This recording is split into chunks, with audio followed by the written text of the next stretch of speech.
Alright, welcome back to another episode of Laggy Fantasy Tactics. Today's episode will be covering all of Meirin. Oh no, this isn't Meirin, is it? I already forgot the name, it doesn't matter. Well, either way, we're going to be covering this whole entire area. A little cutscene we had to get through here first. I really should have edited this out, but I wasn't thinking. But it's alright. It's not very long. This is a nice breather, though, in the straight of the game. This is near the end of the game, and if this wasn't here, it'd just be one giant climatic end, which is not a bad thing, but it's nice to have an easy series of battles, and all the battles here are really, really simple, which is good. They just could take a little while if you're not careful, but that isn't such a bad thing. The thing about this battle is that I think this is the only time in the original game, and maybe in LFT as well, I haven't run into another calculator, I believe, but there's the ability to run into calculators here. And the priest up there has math skill, that you can see right here. He starts casting bolts just to wreck my wizard. But it's okay, he's just an asshole. I get something from him later. Maybe. No, it's someone else, my bad. These mediators over here are pains in the asses, but it's not that bad. What I want to do, though, is take out this summoner as soon as possible, because I really, really don't want to deal with summons. Summons are very powerful, they hit very wide areas, and she can pretty much rain them down on top of my Porta, or Portine if she so chooses to. I'm sending my thief over here to flank these guys, because my Oracle is going to take care of these mediators for most of the battle. Status effects are fantastic in Final Fantasy Tactics, and I really feel like if this is one of the best games in the series that actually uses status effects. I don't really feel like there are many other Final Fantasy games that actually have good status effects like Final Fantasy Tactics does. To put it in comparison, the only other game off the top of my head that I can remember that actually uses status effects in some decency is actually Final Fantasy XIII, and regardless of your opinion on that game, it does handle status effects very well in my opinion. At least I think everyone could agree to that. I don't know. I'm trying here for the Lucky Petrify, but I don't get it. I do put the Summoner into critical though, and I unfortunately give the Geomancer with 300 something health regen. But that's not such a bad thing, I can quickly put them down. And this is what my Oracle does, sleep.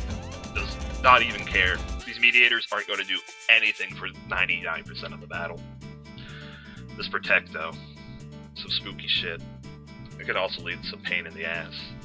The Summoner too, she basically one-turns a Golem, and this puts a serious pain in the ass for a little while. Because it only makes my magical attacks effective, and if you haven't noticed, even though I do have a decent option to work around that, Ramza can really only cast Ultima, and he's actually one of my biggest damage dealers here. Otherwise, it's just, my thief is useless at this point, besides one thing she'll be doing very quickly. And failing at, unfortunately, for 1 or 2 turns, but it's not such a bad thing. It's not like she's in critical danger or anything. She does get really unlucky, though. I have Abandon and Feather Mantle on my thief, so she has tons of evasion right now, and even with that in mind, she is still going to get hit a lot. This is what I was talking about earlier. I can't really do much to stop this guy before he casts Race 2, and it doesn't help that he has Golem as well. That was me trying to take care of Golem as soon as possible, but nice 20%. That is the life of my thief, and I think she gets... Oh no, my wizard here gets wrecked. No damage split procs at all, or she might actually have HP restore. Even then, that's still bad. But I have the choice of duking another Flayer or doing something else. I don't really have an idea what I want to do here at this moment, but it's okay. So you can stop going through status effects right now. Slow. Not really an effective option either in my mind. These girls are kind of sent out to be able to destroy anyone who uses magic.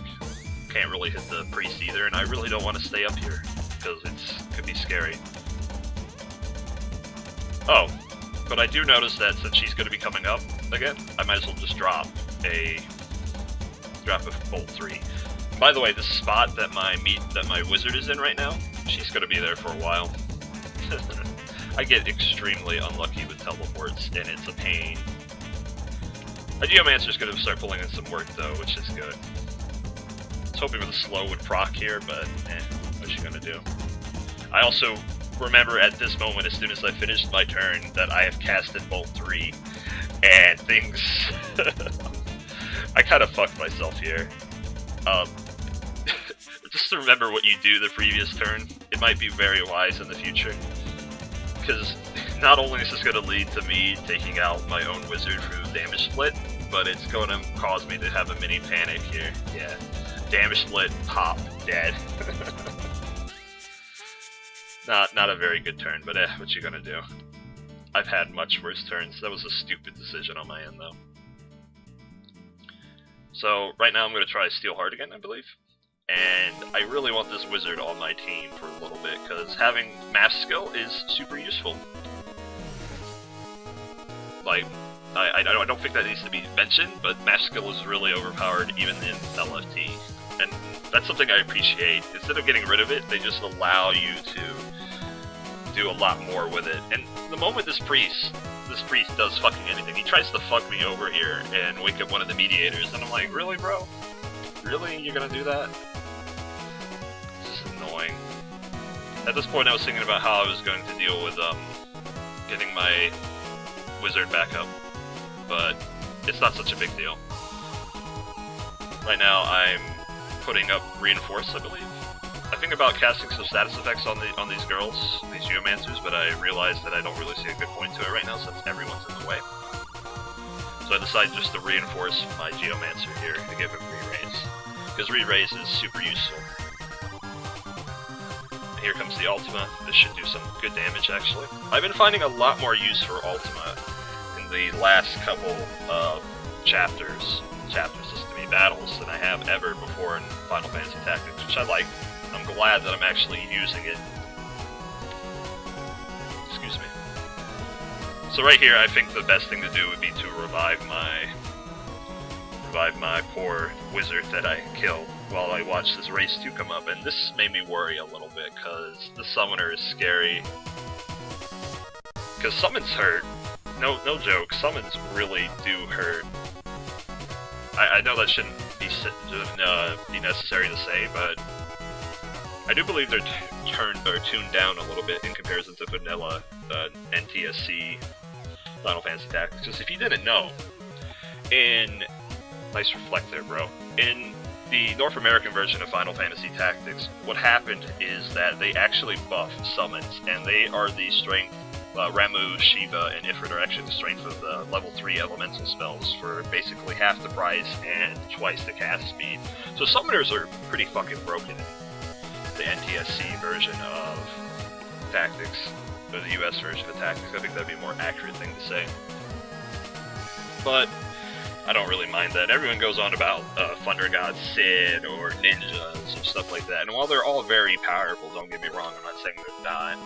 A lot of people really overlook how good summons are in Final Fantasy Tactics. LFT balances this out, thankfully, by making them really fucking expensive to cast. But, you know, that's just one way to do it. You have to really have someone dedicated with ethers or replenish, in my case, to actually spam summons. And even then, I like having short charge on, because having short charge just makes it a lot more bearable. Nice silence, because I didn't want this Geomancer to keep casting.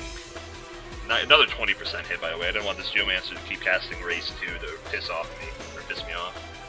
But then I realized this Geomancer has Raise, so I'm like, shit. By the way, I'm gonna completely fail this. This was way out of my range. But I figured, you know, I might as well try it. So instead, I'm gonna make sure I get Haste off. Haste is useful. Here we go, hoping for another some elemental shit.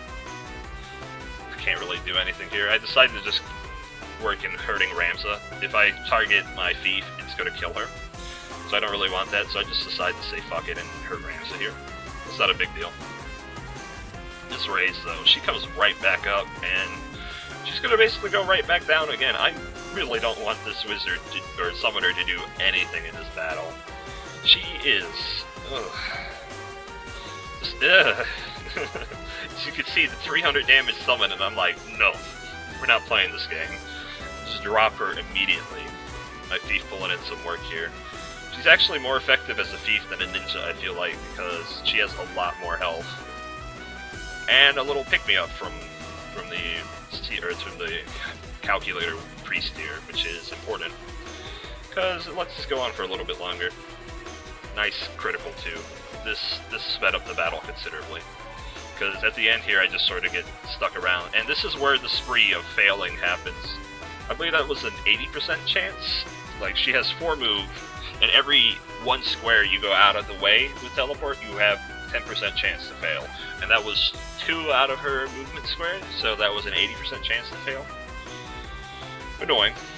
Annoying to say the least. This begins where this priest here starts dodging things. I think he does silence on hits, but it doesn't really matter, because mash skill gets through silence. It's very powerful. And this is where I take out this last Geomancer. This is actually pretty good. 195. I'm making my Geomancer use the Materia Blade, even though the Rune Sword would be better. I just decided to go with the Geomancer, or the Materia Blade right here. Another turn, and watch this, another fail. Cannot get a break with this wizard at this point. This wizard just doesn't do anything for the rest of the battle, I believe. This is where I was like mentally going over, oh, really? I failed this again? This is also when the charm wore out as well, and this is where things started getting bad. Thankfully, Ramsa doesn't get poisoned. He's guarded because he has the Defender on, which keeps perma regen. Oh, some thunder. I don't know if you guys heard that, but geez, that was loud. Hopefully, nothing bad happens. Another haste.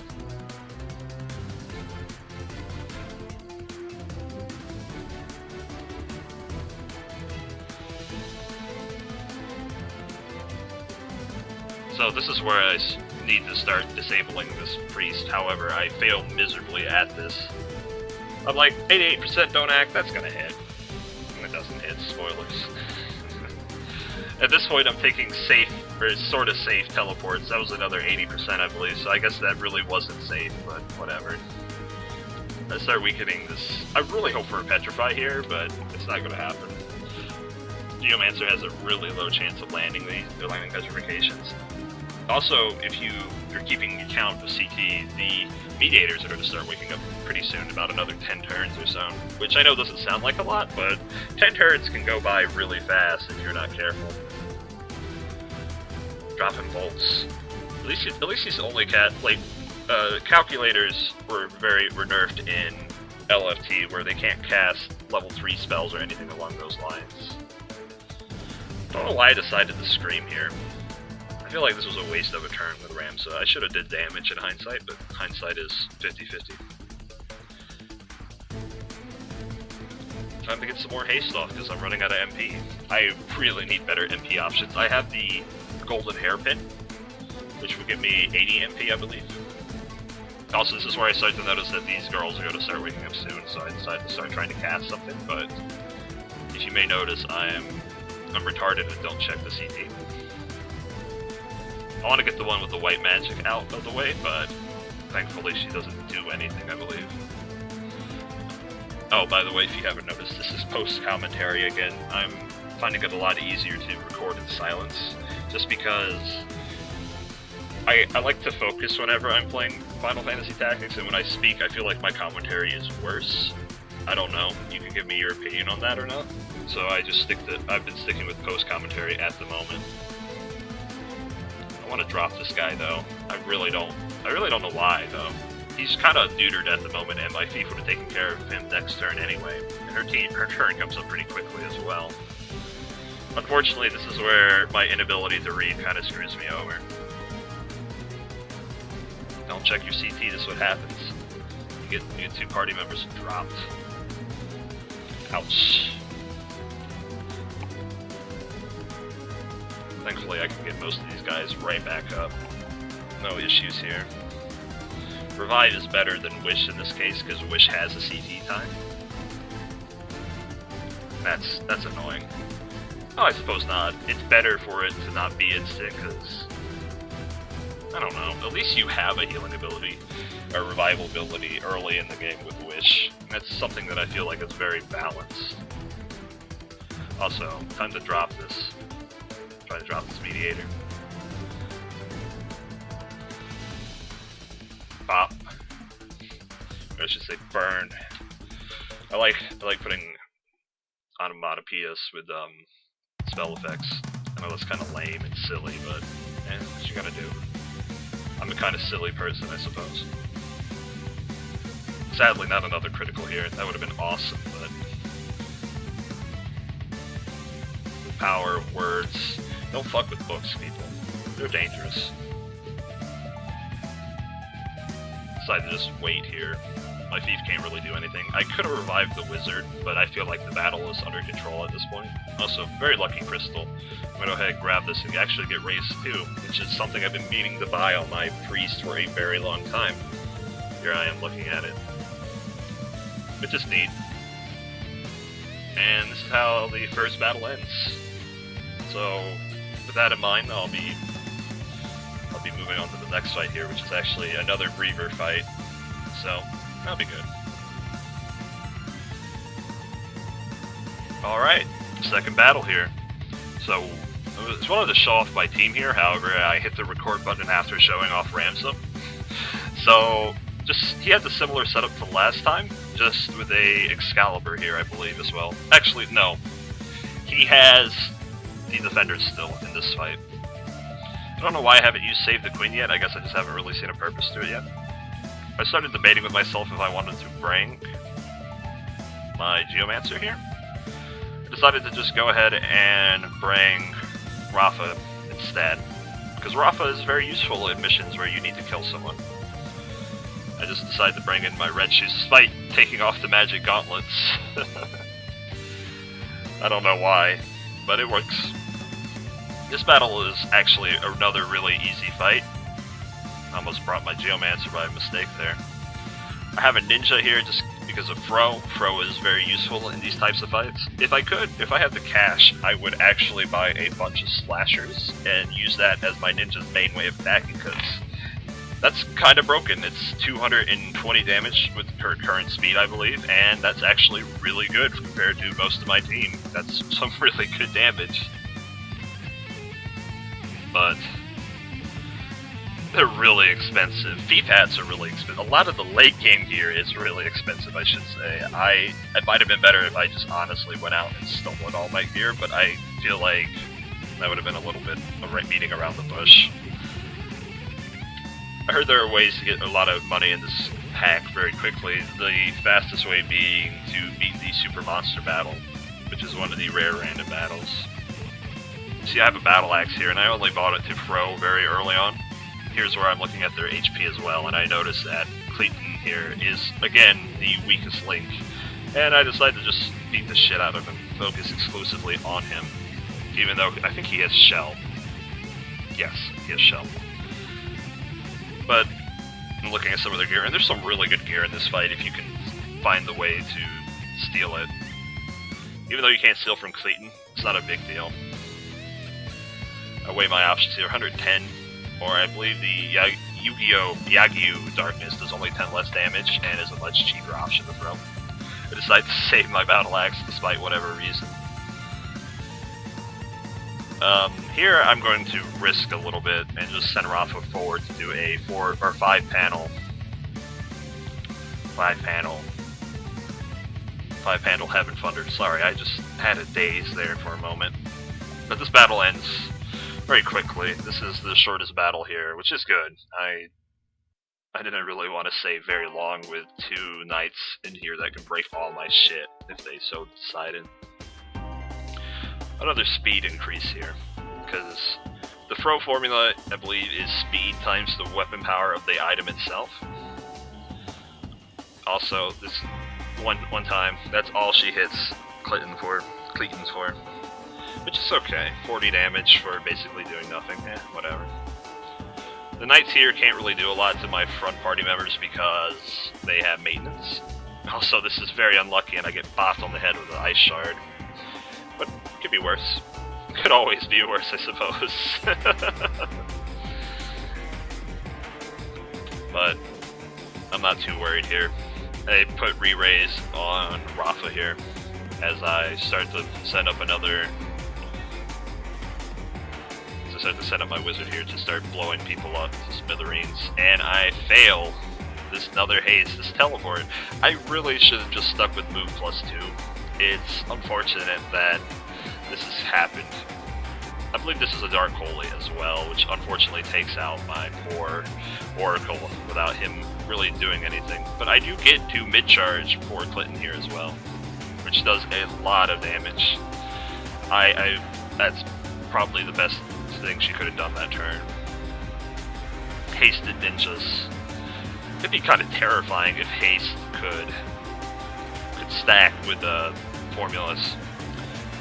Could you imagine haste is stacking with the speed, which it calls the ninja's froze stat, to just bloat all the way up, just extremely bloat all the way up.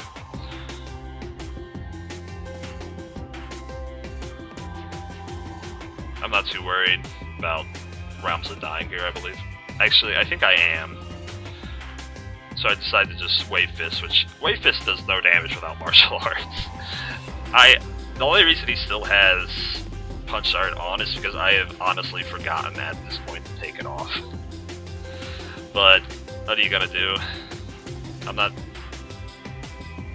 I don't know why I decided to go for that.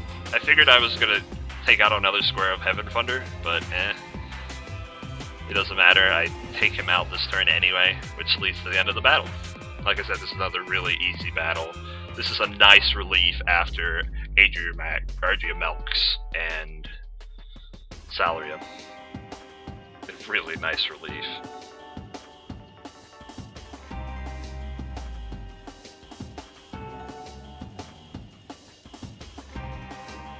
Time for the final battle. The sequence here.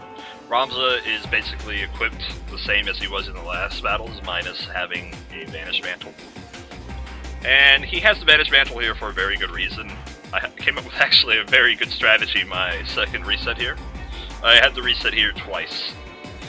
And each time it was due to me not winning a damage race with Salbag. However, I came up with a much more reliable strategy in my mind here. I decided to bring Malik, Rafa, Ramza, Eternal, the Geomancer, and Laggy, the Wizard here, which is good. Good team there. Don't need to worry much about Malik here, since he's not going to take a lot of damage from anything here due to low faith. Which I can't really say I'm unhappy about. Another little cutscene here where we reveal that we have to fight Salbag here for Ramza. But don't worry, Ramza will take care of this on his own. Even though it's going to suck a little bit. But mostly I'm worried about the demons here more than Salbag, to be honest with you. The demons here are very, very dangerous in comparison to Salbag, believe it or not. Salbag can do some things. He can cast Gravity 2, which hurts a lot. He can actually bring back the demons from the dead, which is also another very painful thing to happen. Right here I decided to just yell at Rafa, because I want to get her as much speed as humanly possible. Ramza has Excalibur equipped, so he's just going to be moving quick, because he just has a bunch of things going for him at the moment. And here's where I start going full-on offensive here. Even though I'm not going to really do any damage to Salbag here, he has way too high of a faith. 20 damage a hit is not impressive, especially when I probably won't even hit him once. I might actually hit the demons more than him. Also, this is going to be a very painful moment for Ramza in the near future. Rafa's also going to get hurt here a little bit, but it's not that bad. Actually, no, this only hits Ramza. I don't know the vertical tolerance for that spell off the top of my head. It went by so fast and I didn't have the screen tilted up. Now, this is gonna hurt a little bit of everybody here. Damage Split, though, thankfully saves the day, like always. Damage Split is such a good reaction ability. If you can survive the hit, taking half damage from it is very good. There's only a few things that I think can outclass it. What I want to do here, though, is that I know Ramza is going to die, and there's nothing I really can do about it. I thought about healing my Wizard and Geomancer here, but I realized that there's really not much of a point to doing it since they've taken so little damage. So what I'm going to do instead is actually preemptively cast Raise on Ramza to make sure that he can actually get a turn in after he dies. This is going to be for a very good reason. Now, if you remember a few episodes back, I told you that Bloodsuck doesn't have any vertical tolerance, so I'm actually doing something here very important. I'm going for the Repeating Fist just in case I get really lucky, which I don't. But I told you that Bloodsuck has no vertical tolerance, and you can't Bloodsuck somebody who is on a different height level than you. Now, you may notice where this is actually going at the moment, if I say that. Ramza is on the same vertical level as Salbag, and Salbag has the Bloodsuck ability. And Bloodsuck is wonderful because it ignores Zodiac Sign, and it does a set amount of damage. So it makes it very useful. Ramza comes back up from the dead, and this is where Salbag's going to start his own demise. There's the Bloodsuck. Turned into a vampire. Now, at first I was kind of worried because Malik's actually in range for getting blown up here by Bloodsuck, but I believe he has a turn before Ramza does, so he moves away from him. And he decides to prioritize someone else.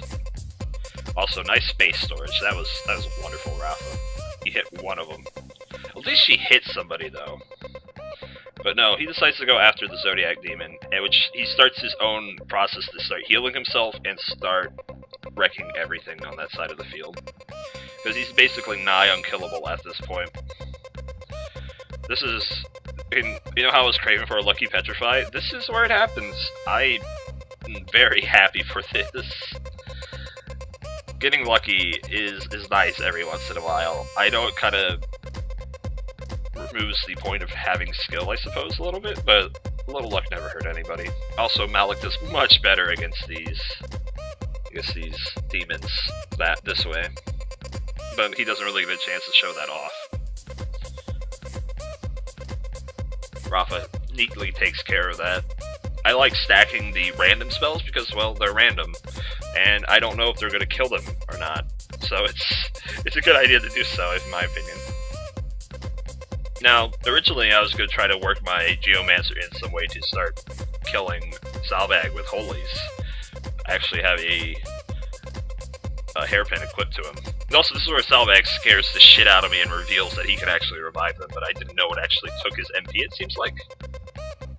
No, it doesn't actually take his MP. That's weird, actually. Huh. I wonder why he only did it once, then. Spoilers, he only does it once. That's weird. I don't know what to think about that. Huh. Either way, I'm just going through my options at the moment here. I really want to save that meteor in case I need to blow Salbag the fuck up. Which, you don't know. Sometimes you may need to do so. By the way, I'm actually getting lucky with these teleports now. I thought about going for a frog. Actually, in all honesty, I should have went for a slow. I realized the folly of my mistake later, but this is where Ramza starts to show off that he's going to 1v1 his brother. He's going to go to the corner here. Salbag's not going to know what the fuck to do. Salbag is just going to be confused for a couple of turns about the situation, which is actually really funny.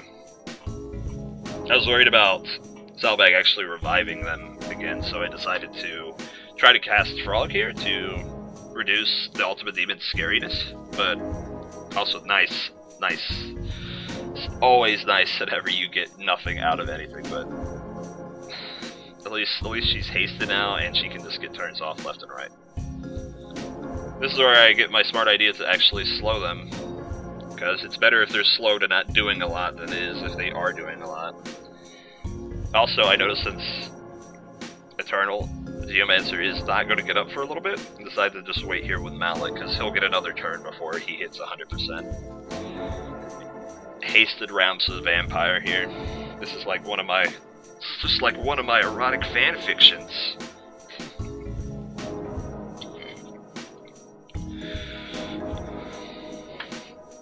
I really want to like random magic, and in LFT, it's done so much better than it is in the regular game.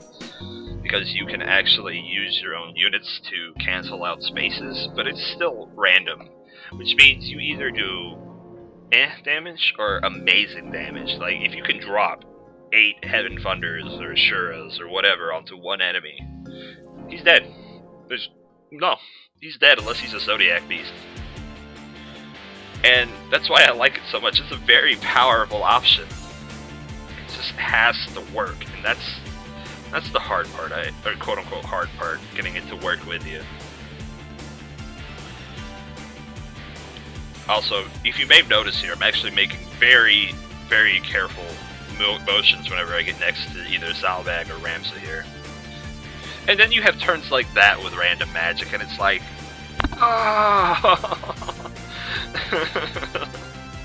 Why? Why do you forsake me so?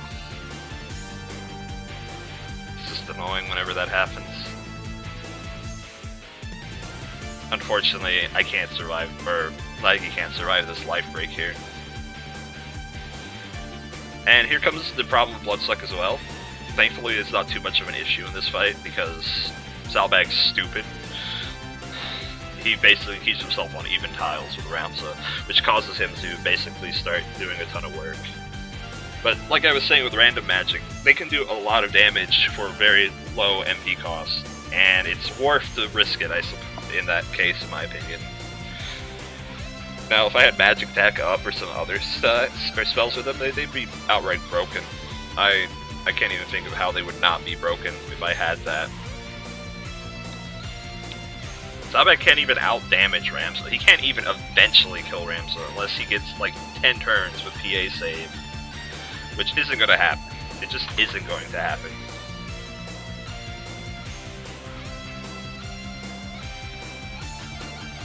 And Zalbag's just too preoccupied with Ramsa to really do anything else at the moment. Because right now, I think this would be a great time for him to revive the demons, but he won't. He's too scared. Doesn't like them demons. Maybe he really does want to die. Well, I guess in his speech to Ramsa, he does want to die. And there's Zalbag. He's dead now. Must live as a vampire. That's how Ramsa sucked out all of Zalbag's life juices. This is a sad scene, though. Legit, Zalbag's not as innocent as I think a lot of people think he is, because he did order to kill Tetra, but he's still a likable character despite that. He realizes the wrong he's caused in doing so, and the wrong to his brother Ramsa, which is at least better than Daisadari ever got. Anyway, in the next series of battles, we're going to the underground book storage in... God damn it.